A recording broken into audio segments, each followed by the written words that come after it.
good morning guys. I am your PA for today. So, today, I would like to tackle about the Ursiflora. We have two different kinds of Ursiflora. The other one is Gut Restore and the other one is Gut Defense. So, ang Ursiflora guys, ito ay nangangahulugan na ang produktong ito ay naglalaman ng ito yung Gut Restore.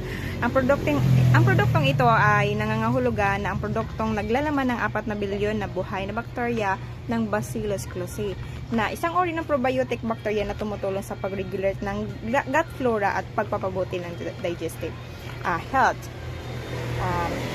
Ay isang uri ng bakterya na nakakatulong sa pagpuprotekta ng gastrointestinal tract laban sa mga pathogens at pagpapabuti ng immune system.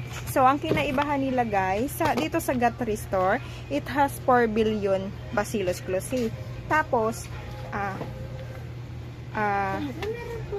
pag adult, 1 day per bottle, and then, pang children, 2 to 11 years old, 1 bottle per day.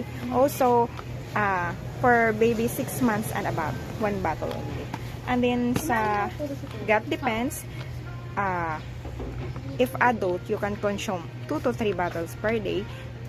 Kapag ka-children naman, twice lang. Yun lang yung kinaibahan nila. And then, the Bacillus cloacae of Gut Defense, it has 2 billion. The other one, 4 billion. That's why, once a day lang siya, dito naman ay 3 times kapag adult. Yun lang ang difference nila guys. So, maganda ito. Lagi itong sinasabay ng mga doktor kapag ang bata ay nagtatai at saka nagsusuka. Malaking bagay. Nakakatulong po ito sa mga nagtatai para mas tumibay ang kanilang immune system. So, aid to the enhancements of natural resistance to intestinal infections. So, ganyan po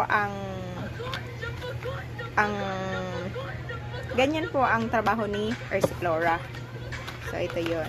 It has also the generic guys. Sa mga hindi afford yung price, meron ding mas mura na. Same din po yung epekto nila. Also, mura lang siya. Para kayang-kaya po bilhin ng yung mga hindi po afford bumili. So, yun lang guys. That is Ursiflora. I am your PA for today na nagsasabing hindi man natin mabago yung nakaraan, pero nandito tayo para baguhin ang ngayon at ang kinabukasan. And I thank you.